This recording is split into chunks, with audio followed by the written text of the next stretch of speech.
I can Yes. call my nurse Yeah. and I can say, hey, Wow. here's what's going on. Yeah. And I can get a response either, okay, we're going to need to make an appointment with your doctor Yeah. versus like, here, why don't you try this? Yeah. And how do you think having this support has helped you manage your symptoms? How important has that support network been for you? So in about the last like 6 months or so, I've really taken time to consider how stress impacts my functioning overall. Yes, Really absolutely. think having that network that you know is available for you just Yeah. takes that stress away. So Yeah. the other best experience that I had with the medical system was that my daughter was born through the midwifery service here. So that we have our sort of family medicine that can take care of your pregnancies, your obstetrics and gynecology, or the midwifery program. Right. And the midwifery program here is really exclusive. It's very small, and the demand is actually pretty low. And I was lucky enough to get in for my second pregnancy, and again, they were on call. I had a pager number, and just the calm that came with that Yeah. pager number Yeah. was extraordinary just for my health throughout my pregnancy and my mental health throughout my pregnancy. So Yes. like in my first pregnancy, if there was something out of the ordinary, I had to go to the ER. Mm. And so the stress of being Mm. in that environment and being Yes. treated as though you're sick when you just really, you're a pregnant woman who's pregnant for the first time and has a question. Yes. But in order to answer that question, the only way you can access it is calling our like health line and having them say, oh, you're a pregnant woman, you need to go to the ER, because the Yeah. health line sort of defaults to that Yes. setting. So to have that pager number, I think I used it twice. Yeah. Yeah. So, and it's also having that understanding that just because that service exists, it's not necessarily going to be abused. Yes. And I think there's a disconnect there. I think that like decision makers may be thinking that if I had access to my primary physician at all times, if I could email him at all times, which I wouldn't argue for, like he needs to have his work-life balance as well. Sure. But that if I had access to that healthcare at all times, that I would be abusive of it. Yeah. But I so far have not had that experience where having the number has made me want Sure. Yeah. It's just to call them reassurance. every day. Yeah. Yeah.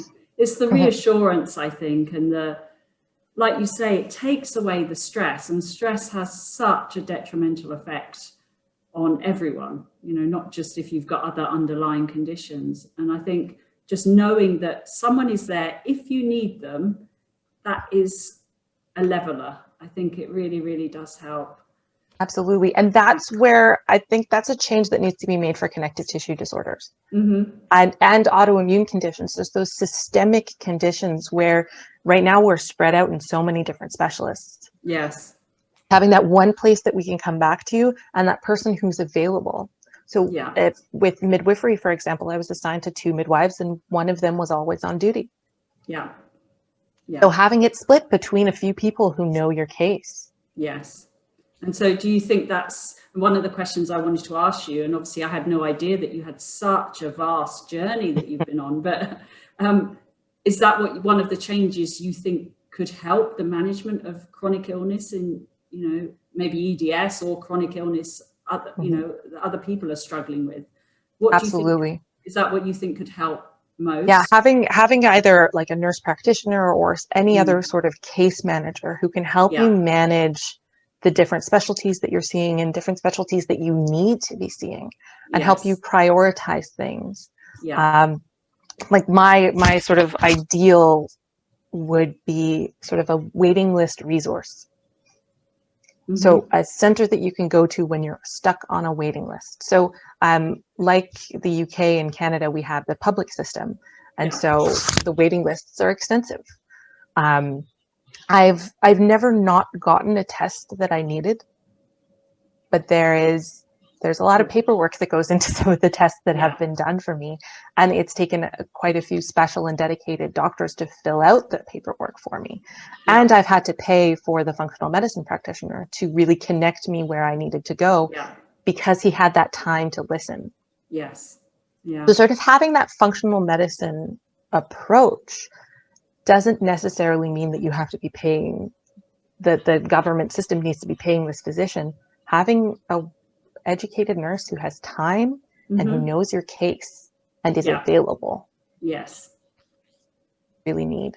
Yeah. So I know that's actually something in our system that is changing for autism, that parents, once they are referred, so not once they get the diagnosis, once the referral is made, they're being put in touch with an it's intervenant pivot, so a pivotal interventionist, I guess. So it's an educator that works with the family during that time of transition. Yeah. Yeah. And that's exactly what we need. Is that during that, if I'm sick enough for you to have ordered the expensive MRI, I'm sick enough to be eligible for services. Yes. So just having that connection, that can, whether it's you've done the test and it's come back with no results, but you still have those symptoms that are limiting you, or whether you're just waiting for that test to be done, just having someone who can be central and who knows you. Yes. Who can connect you to services. Yeah. Would be that's a very good idea. And it's available for other illnesses. Yeah. So my movement disorder, I have that service. My primary immune deficiency, I have that service. If I had a nurse who was responsible for me, I would be freeing up those 2 nurses for other patients who only had those conditions. Yeah. So now you're paying 2 nurses to take care of my case. You could be paying 1 nurse to take care of my case. So there's also that sort of, there are funding benefits to it. And I have gone to the ER once this past year. I mean, the health climate of the world has influenced that. Nobody wants to go to the ER right now if they can help it. But in the past year, since I've had access to my nurses, I haven't needed to go to the ER because I'm not scared that nobody's going to take me seriously if they don't see me at my worst. Yes. So my symptoms get really bad in the evening. So I spent so many nights in the ER because I would get to my neurology appointments during the day and they would see this. Yeah. They'd see this healthy young woman and we'd show them the videos, and the videos had an impact, but not the same impact as the on-call neurologist coming in and seeing me in spasm.